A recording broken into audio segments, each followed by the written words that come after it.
امام بخاری کے تلامذہ کی تعداد بیان کیجئے. 1,00,000 سے زیادہ. تلامذہ کیا ہوتے ہیں؟ شاگرد. ارے واہ.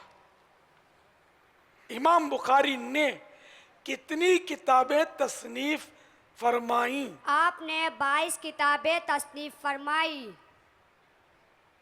واہ. امام بخاری کا وصال کب اور کہاں ہوا؟ 256 ہجری یکم شوال المکرم عید کی رات. چاند رات کو. چاند رات.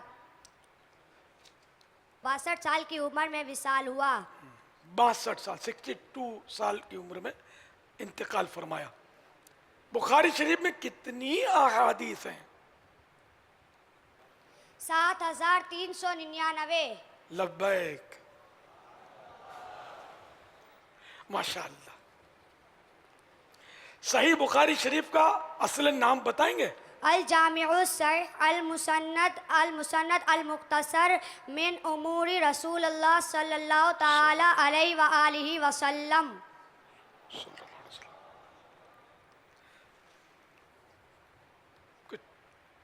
تلفظ اور بھی کچھ مطلب اب ماشاءاللہ کہ ابھی میں ہم بولیں گے تو یہ شاید کنفیوز ہو سکتا ہو جائے. ماشاءاللہ. چلو یاد تو کر لیا. زیر زبر آگے پیچھے ہو گئے ہیں کہیں کہیں تو یہ ضروری ہے کہ آگے پیچھے نہ ہوں.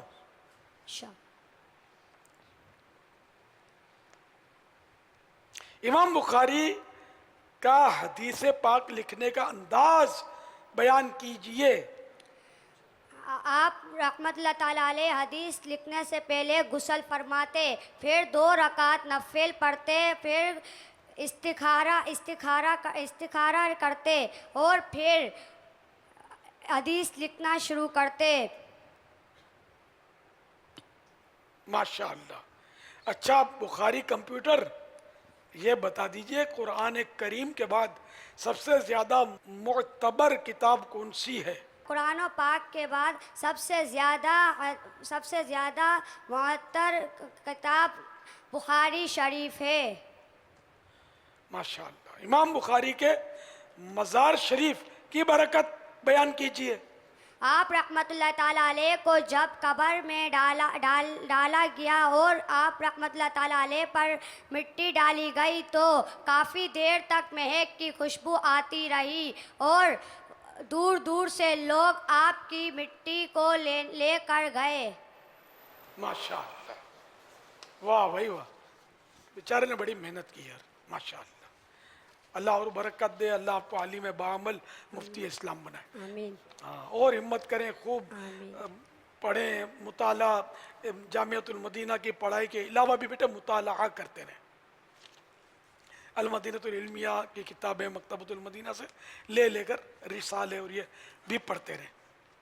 اور فیضان سنت کا درس بھی کم از کم گھر میں دیتے رہیں یا مسجد میں جہاں ممکن ہو وہاں دیتے رہیں. انشاءاللہ. آمین آمین. صلو علی الحبیب صلی اللہ تعالی علی محمد. لبیک. میرے ہاتھ کی دعا کروا لے. ہاتھ کی دعا. ہاتھ بابا یہ ان کی عمر 14 سال ہے تقریباً اور یہ دیکھنے میں کم عمر لگتے ہیں تو ہاتھ وغیرہ سے معذور بھی ہیں تو دعا کے لیے عرض کر رہے ہیں. اچھا ہاتھ. جی اللہ پاک رحم کر، رحمت کی نظر فرمائے، صبر عطا فرمائے. صلو علی الحبیب صلی اللہ تعالی. فیضان امام بخاری جاری رہے گا انشاءاللہ عز و جل. پاپا آج ہمارے ساتھ ایک مدرسۃ المدینہ خصوصیت کے ساتھ جو ہے شرکت کی ہے. مدرسۃ المدینہ 5E نیو کراچی، اور یہ کچھ تحریری پلے کارڈ وغیرہ بھی جو ہے بنا کے لے کر آئے ہیں. کیا بات ہے. جو آپ کو دکھاتے ہیں، مدنی چینل کے ناظرین کو دکھاتے ہیں، اس کی زیارت کرواتے ہیں انشاءاللہ. یہ دیکھیں یہ پہلا پلے کارڈ. اب آپ پڑھتے رہیں تو مدینہ مدینہ مجھے دعوت اسلامی سے پیار ہے. فیضان مدنی مذاکرہ جاری رہے گا. صلو علی الحبیب صلی اللہ تعالی علی محمد صلی اللہ علیہ وسلم. یا اللہ یا رسول اللہ صلی اللہ تعالی علیہ وسلم جل جلالہ. یا اللہ یا رسول اللہ جل جلالہ صلی اللہ تعالی علیہ وآلہ وسلم. مجھے اپنی اور ساری دنیا کے لوگوں کی اصلاح کی کوشش کرنی ہے انشاءاللہ عز و جل. آل اتار پر، مرشدی اتار پر. ماشاءاللہ کعبہ بھی ہے، مدینہ بھی ہے، واہ اللہ پاک کا نام بھی ہے جل جلالہ. ماشاءاللہ سبحان اللہ. مدینہ بھی بنا کر لائے، بڑی محنت کی ہے مدنی منوں نے ماشاءاللہ. حفظ پر بھی اسی طرح خوب محنت کریں اور سب مدنی منہ حافظ قرآن بن جائیں انشاءاللہ. غیبت کے خلاف جنگ جاری رہے، جھوٹ کے خلاف جنگ جاری رہے، شیطان کے خلاف جنگ جاری رہے. کفر مدینہ انشاءاللہ. ماشاءاللہ. اچھا یہ کوئی سوال کریں گے یا میں ان سے سوال کروں؟ پاپا آپ سوالات کیجئے. مجھے کرنا ہوگا. جی جی آپ کیجئے، مدینہ مدینہ ہو جائے گا. اچھا مدنی منو بتاؤ. دیکھو کسی کو پوچھ کر نہیں بتانا ہے، کسی نے اشارہ نہیں کرنا ہے، نہ ہاتھ کا اشارہ نہ کوئی بھی نہیں. یہ اپنے مرضی سے مدنی منہ. ان میں جو سب سے کم عمر کا مدنی منہ ہو پہلے وہ جواب دے. بتائیے، جواب دیجئے. قرآن میں حروف کتنے ہیں؟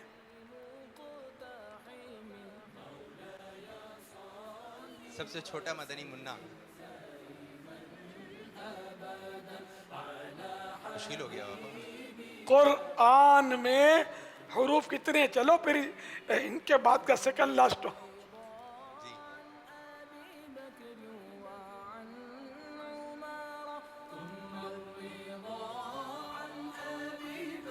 دیکھو قرآن، یہ دیکھ لیں قرآن میں کتنے حروف ہیں؟ قرآن میں 6666 حروف ہیں. میں لفظ قرآن، اچھا میں نے یوں کہا، میں نے قرآن کے، چلو یہ بھی غلط ہے جواب. وہ قرآن، لفظ قرآن میں حروف کتنے ہیں میری مراد یہ ہے. 6666 تو آیتیں، آیتوں میں بھی کلام ہے علماء کو، یہ بھی ایک قول ہے نا 6666 کا. قرآن. السلام علیکم. وعلیکم السلام ورحمۃ اللہ وبرکاتہ. قرآن میں 5 حروف ہیں. کیسے؟ کون کون سے؟ قاف، را، حمزہ، الف، نون. حمزہ الف نون کیسے ہو گیا؟ مد الف نون. مد حرف ہے.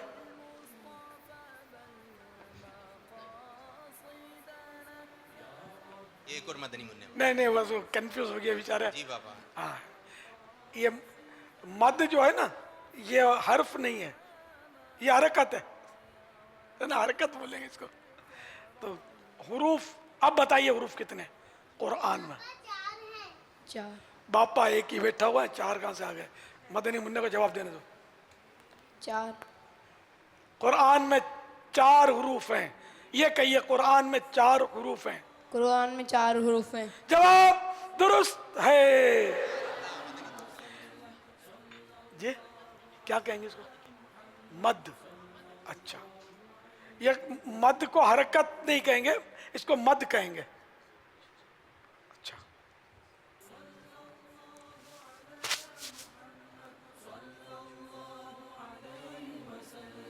صلو علی الحبیب صلی اللہ تعالی علی محمد.